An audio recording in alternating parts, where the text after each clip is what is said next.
Do you remember the first story that was so spellbinding that it drove you to break the rules and stay up all night? To keep reading, keep listening, keep playing? So good you forgot your life and lived there? So good that the moment it ended, you asked yourself, what next? Welcome to the floor. Our goal is to take you back, take you deeper, to explore and understand more, and relive that childlike wonder. Join us as we dive deep into humanity's greatest stories, no matter how they are told, through books, movies, television, even games. One of us does an in-depth research on our topic. One of us is familiar with the topic. And one of us knows nothing. So the right questions will always be asked and will be addressed for anyone coming into the topic, regardless of how much you know. Enjoy another world, another adventure, another spellbinding story. Join us on the floor. Welcome back to the Xenoverse, episode 2. We are talking about aliens. Last time in Aliens, we just kind of introed what they were, some inspirations, talked about the few different areas that the franchise branched into. And this time, we're going to talk about comics. We're going to start out with the comics Earth Outbreak. This was the first Dark Horse big comic, came out and really opened up the expanded universe to aliens. So we had Alien in 1979, and then we had Aliens in 1986, and Earth Outbreak comes out in July 1988. And this is 2 years after Aliens. And 2 years after Dark Horse began. So this is like their first. Wow. So they're still very new when they're going into this. Okay. So my question is, so we have the original creators of the movie Alien, right? Which is kind of the genesis of the Xenoverse. And right. So the writers on that are Ronald Shusett and Dan O'Brien, or was it O'Brien? Dan O'Brien, yeah.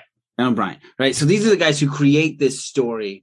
And then Ridley Scott is, of course, the director on the project. Mm-hmm. So as it kind of starts to grow out and become its own thing, we get Aliens, then we get these comic books. And like you said, there's even novels, right? How much credit or attribution or even involvement to the growth of this do they have, right? They created it. Are they still involved with it? Or is it just somebody else said, this is amazing, I'm going to build?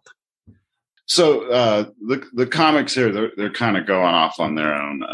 Dark Horse was able to get the rights to this universe, and they're running with it. And you know, last time I had mentioned they kind of go wild and whatnot. But this right now is just them breaking into it, and it really invigorated all of this. As far as their credit, they definitely are like, oh yeah, no, like they 100% respect what they've done, and especially James Cameron's Aliens. You know, that was a huge one, and he's the writer of Aliens, right? Yeah. So we talked about the Matrix series, and then we all watched the fourth movie, and we did our little movie review, and we even talk about the scene where, like, essentially they took a lot of the creation of the movie and just put it into the movie and be like, look what they made us do. Right. It was kind of part of the script there. But I mean, so there's a moment where Neo is sitting down with the new Mr. Smith, and they're having a discussion about the next game, the fourth Matrix game, which is, you know, about the fourth Matrix movie as well. And he makes the statement that he says, Warner Brothers owns the rights to this, and they are going to do this with or without us. And so I'm wondering if, I don't know who the producers were behind the film, but that studio owned the rights to the Xenoverse at the time. And that's why we don't see the names of Ronald Schuster and, you know, Dan O'Brien mentioned a lot once we get the comic spinoff, because Dark Horse isn't getting the rights from them. It's getting the rights from the studio. Right. And I believe that is the kind of situation we do have here. That's what it sounds like, yeah. And when Aliens 3 comes out, they kill 3 of the main characters in this comic book release. Whoa. And so they have to do retcon, and they go and change 2 of the characters' names. Interesting. So I'll go through that as we approach this. But for now, we're going to have spoilers coming ahead. Joe, did we answer your question? Yes, I got my question answered. Okay. We're not going to have Aliens 3 until 1992. These are going to be comics that then will get turned into novels later on, and the novels will have the retcon changing. So the two main characters is Newt and Corporal Hicks. You should remember them from Aliens. Newt is the little girl. Like She's Newt. All grown up now. Yeah, I remember the little girl. How all grown up? Like 18? 18? Sweet. Good guess. We'll pretend I didn't have a second guess.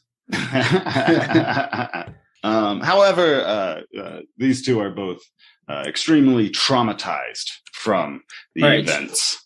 I can't imagine why.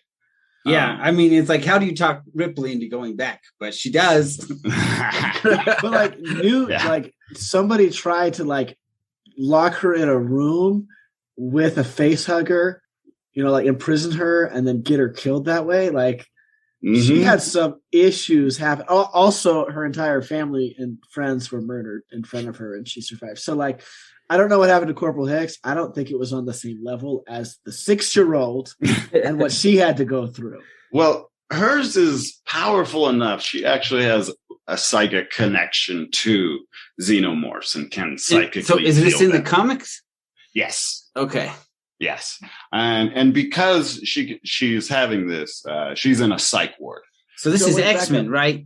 You submit people to enough trauma, they develop superpowers. Right. Deadpool. That's all you got to do. It's like either you die or we win. So either way, we win. So wait, back up. So she has a psychic connection. Can she talk to them, control them, or just feel them? It's more like a feel, and the feels manifest in horrible nightmares. Oh, that's not the best. They're just like, we fly to this planet. Any nightmares, Newt? She's like, no, I'm good. Fly to the next planet. Any nightmares? It was terrible. Good, we're going to land here. She's like, that's exactly not what I want. Yeah, actually, she's on Earth. What happens is Corporal Hicks receives a mission to find the homeworld of the Xenos and get an army of top-notch Marines and go try to take out the Queen on the homeworld.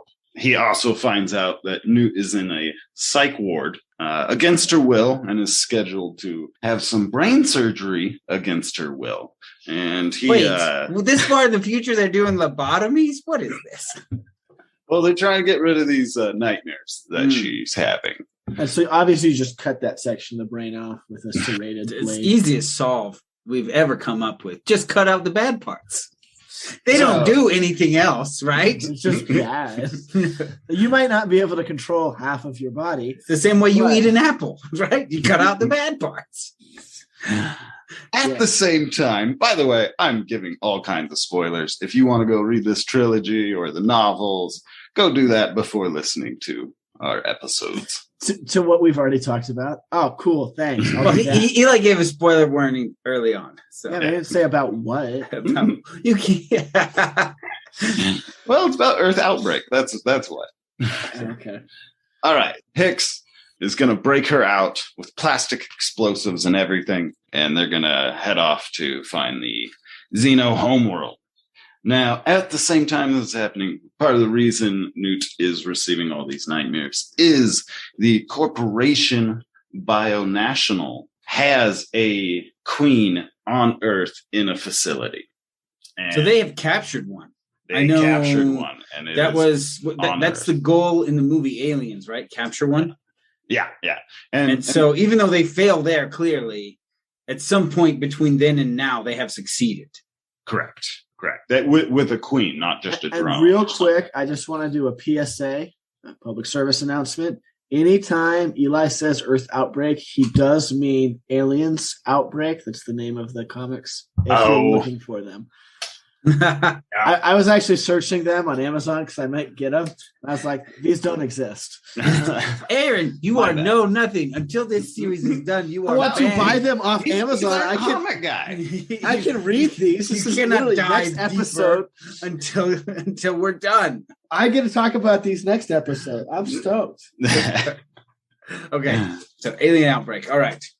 There's a religion that had formed called Earth Savers. And they believe that humans should not explore space. And if they do, they will wake up a dragon that will destroy all of humanity. Oh man, this is almost taken right out of World War II, right? So there is this famous moment where Japan is contemplating expansion.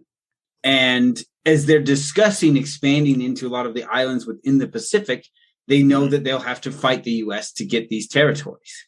Right. And one guy makes the statement, he says, if you do that, you will awaken a sleeping dragon. Ah, yes. And so I was like, that feels like it is just taken verbatim from that discussion.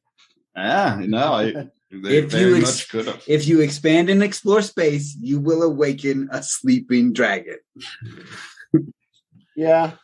Now there is a splinter cell that grows out of this religion. It's kind of the counter religion of fanatics called the Church of the Immaculate Incubation. And these guys will get tattoos of the xenomorph drone on their bodies. And they believe that to be infected by a xeno and to have a chest burster come out of you is to be reborn. Okay, say the name again. Church of the Immaculate Incubation. Okay, so incubation being the incubation of the alien child.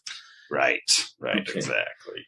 So they have these tattoos of the xenomorphs, and their goal is to be impregnated by one. Right, and so they find out that. How do you convince somebody like that's the? How do you recruit? Be like, and then it will tear out of you and you will die. Because people who have nothing to live for or like have no guiding light. They'll sign up for anything if you've got cookies. You've got cookies, be like, but at the meetings, there's cookie and beer, right? Be like, cookie and beer's at the meetings. Be like, I will be there. Nobody cares more about me than these aliens. Well, I'll tell you the easiest way to convert somebody: you get a face hugger, and you will convert them. Be like, you can believe or not believe at this point, but the inevitable has already occurred. You will be reborn, and you will serve the queen. Yeah. So, all right, let's take a break here, and then we'll come back and continue to dive into this. All right. Does that even count as being reborn, though? In their scripture, it does. Yeah, but not. If someone is a non-believer, I don't think they believe the scripture, right? Like, I don't think that. Well, so there's an old argument that we have since proven wrong, but at one point during human history, we believed that whatever traits were achieved by the parents would be passed on to the children. So like if you went and became a bodybuilder and then had kids, your kids would be stronger because you were a bodybuilder, right? And so on and so forth. And so, you could even see how that kind of the skewed thinking in human history that created that idea is then here. Be like, it is born of you, so it has some of you in it. And therefore, in the same way that you live on through your children, you live on through this alien creature, which is far more likely to survive than your children, given it's on our planet. Yeah. I still would, that's... And like I said, they came from another religion that believed that there was this dragon. The dragon has been found in the form of a xenomorph. And then they get this wild hair of like, maybe we do awaken the dragon. Maybe the dragon is actually our messiah, Yeah, maybe, but the cool thing about maybe is it's not for sure. And so maybe it's not. Maybe it's just going to eat you and kill you, and that's the end. Like, you don't get a redo. Sometimes that's just how religion works, though. Maybe you don't want to like throw all your cards, like go all in and poker if you've got a 2 and a 7. Like, it's another cult, right? Like that's who these guys are. Anyways, they're going to break into the facility. They're going to free the queen. Yep. A bunch of them are gonna get infected, right? They dive for the face huggers, right? Yeah. And then the face hugger's like, I'm gonna tackle him, and it like tackles the face hugger. It's like, what is going on? The face hugger's going for someone else, and someone grabs it, like, no, come here, I want it. How many people do you think after the face hugger touched them was like, oh wait, no, I don't want this anymore? There must have been a percentage, although a lot of them die in the assault, right? In the raid to get to free the queen. A lot of them die. And then, of course, the queen kills some because she's like been captured and she's mad. And her job is to clear the area and then start laying eggs. You know, Yeah, get rid I of don't the think- danger first. I don't think she really thinks that the animals there that imprisoned her, there might be some that want to work with her. That's not on her radar. Not even. Not initially. However, the behavior of the xenomorphs get more complicated in these comic books. I know I'm going to buy one now. Sounds good. So, Imagine anyways, how confusing that is for a queen, though. She's like, why are the embryo sacs fighting back? This is so weird. well, anyways, they take the infected and they send them around the globe to spread the good word and letting others be reborn. Oh, wow. Wow. Jeez, this is, man. So this is a comic and a novel. So it's a comic first, and later they will novelize this trio of comics. Because, I mean, And, yeah, and this is expand it. dark. Like, just these people carrying these little alien childs all over the world. Just, wow. Right. So this is the Earth outbreak, and It's the what? aliens outbreak. But you know, cool. this Yeah, is yeah. the outbreak of Xenos happening on Earth. You know, Of aliens of aliens. outbreaking on Earth. Yeah. No, I hear you. All right. So, anyways, Hicks and Newt jump on their ship to go to the mission to go and try to take out the homeworld. They are also accompanied by Butler. Butler is Newt's lover. Now, during this escape, he is injured, and both Newt and Butler discover that he is An android. an android, right? Showing what kind of level of technology that they're at with their androids, that they're extremely advanced and have emotions. And I was going to say, just the fact that he's named Butler, I immediately assumed he was an android. I was like, he's named Butler? Right. That's an android. right. There's that wink in there. Apparently that's a last name, and you could be called by your last name, but I guess that's true. That's true. it is a red flag. It's at least a yellow flag. At least a yellow flag, yeah. So I actually did get slightly ahead of myself. That happens at the beginning of Nightmare Asylum, Aliens Nightmare Asylum, which is the second part of this comic series. But before that happens is released Aliens Theory of Alien Propagation. And this is like a bunch of short stories where they're showing different stages of life with the xenomorphs, them infecting other aliens, as well as showing that there are lizard predators that hunt aliens and eat them. And so this kind of hypes people up, being like, are we going to see a xenomorph home? You know, and this is kind of like snippets into there, as well as filling out details that aren't really described, you know, and giving you in-depth look at what's going on in this stages of life and their growth and things of that nature. And then comes Nightmare Asylum. So as they're on their way, it turns out that a xenomorph is on board the ship. Of course, they always are. Right, yeah. Happens again. And there's a fire, and the ship gets redirected to a military base where they meet General Spears. General Spears is insane, and he has a Xeno Queen and a small hive in a contained area, and is trying to control the Xeno Queen to control the xenomorphs so that he can take these aliens to Earth and fight the aliens on Earth with his command over a Xeno army. That's a bad idea. I'll say right now, this is a bad Yes. idea. Yes, it is a very bad idea. You know, and he's kind of got his own religious sect going on here. Aaron, did you have a question there? No, that's just very bad. You just said it so calmly. It took a second to register. You're just like, yeah, and then he's planning to commit mass genocide, you know, regular Saturday. Like, No, that's not how you say that. Eventually, in this story, there is a outbreak on the base they're on, and so them and Spears jump on a ship that he charts back to Earth, and he does have a queen and a small hive with him that are, in quotes, trained, but it's more so they're just being patient. So they're allowing him to tell them what to do and acting like they're not going to just turn on him. But once he lands on Earth, he, lands in the middle of an infected area and tries to command them to attack the aliens, and they immediately turn on him. And that's the end of General Spears. And that's kind of just the short and quick of that story, Nightmare Asylum. Yeah. Okay. So I guess I have a few questions, right? And maybe the story is an exploration of this. Is we know they're fairly intelligent, but I mean, how intelligent are they? I'm assuming this is a question explored and maybe answered or not answered throughout the Xenoverse. Yes, it is a big question everyone is having. So you remember I brought up that psychic connection.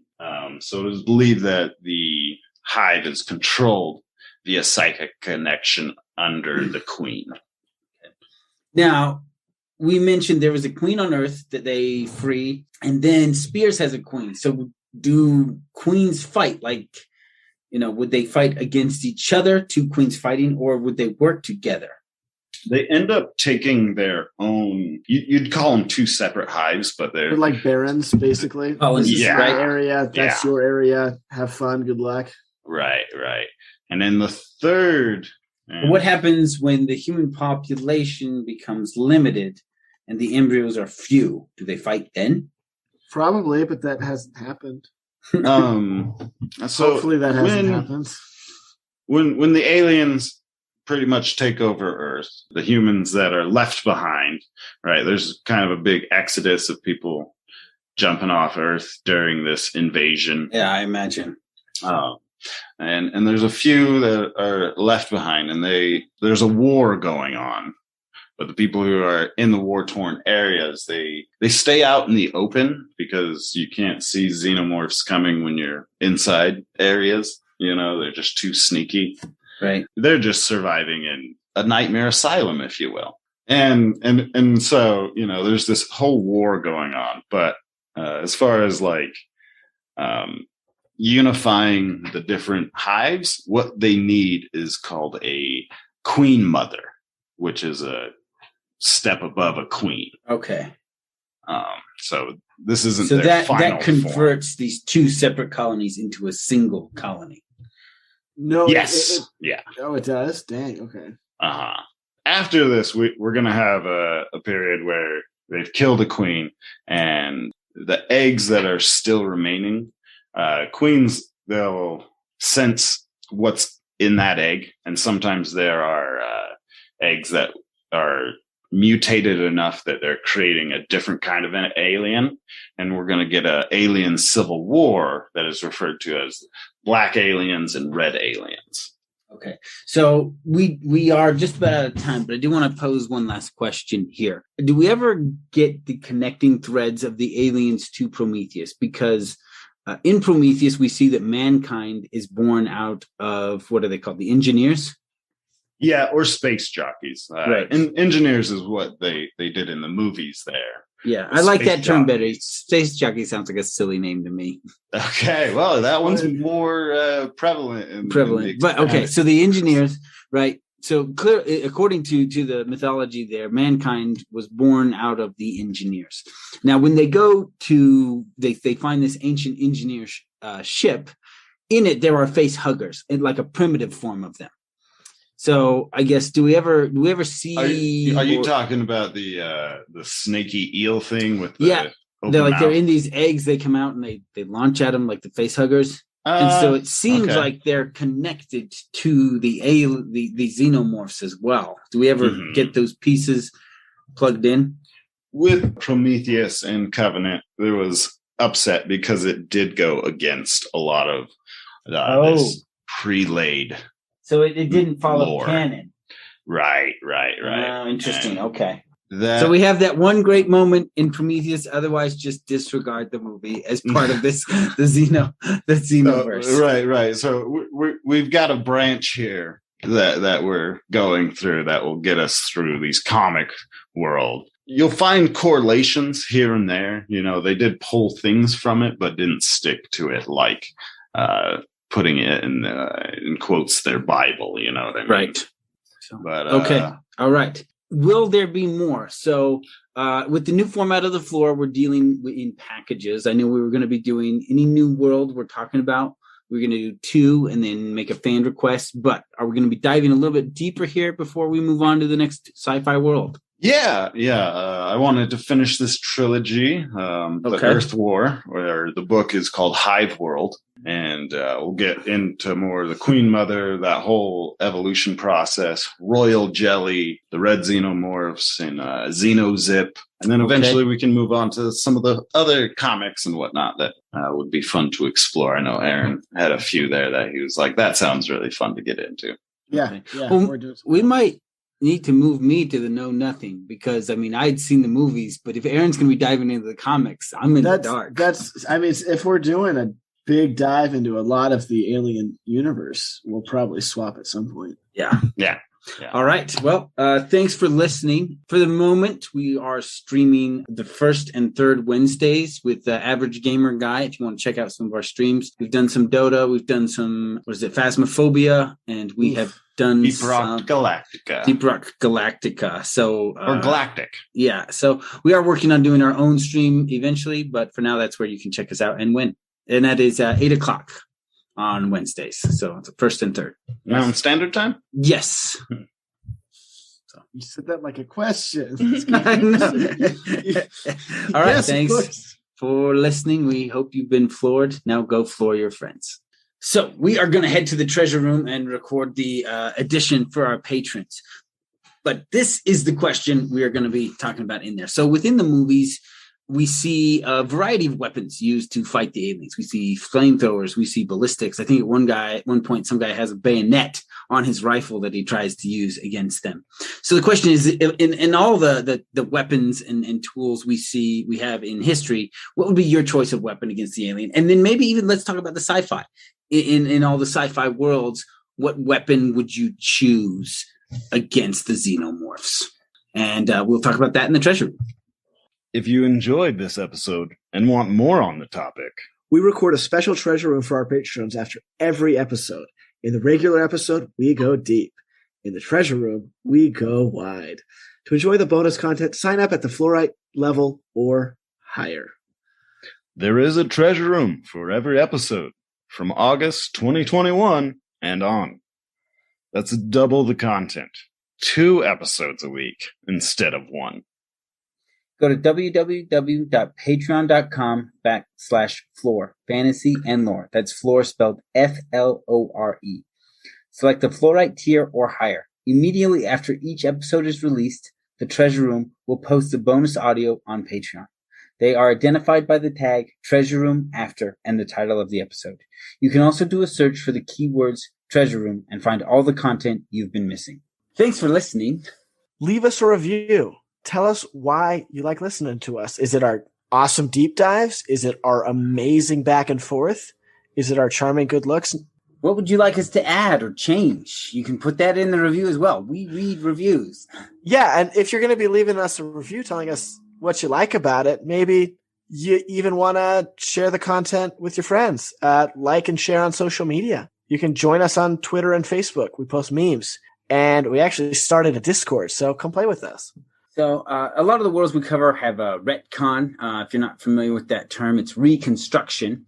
Or sometimes we might use a bad source for some of our lore research. And if that happens, feel free to email us at floorfantasyandlore@gmail.com. That is floor spelled FLORE, fantasyandlore@gmail.com. And if you're angry enough, we'll read it on the air. Yes, we will. Also, the treasure room is now available. We have locked a few secrets for everything we cover in there, and each week we add more. And you can find the treasure room on patreon.com/floor fantasy and lore. And how do you spell that, Aaron?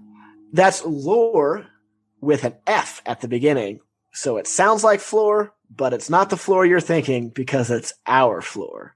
We hope you enjoyed your time on the floor. Think about your favorite part of the episode. Now, think about your nerdiest friend. Who is it? What is their name? They want to know about the floor. Stop holding out on them. Go and tell them about your favorite part. Because all of this is more fun together.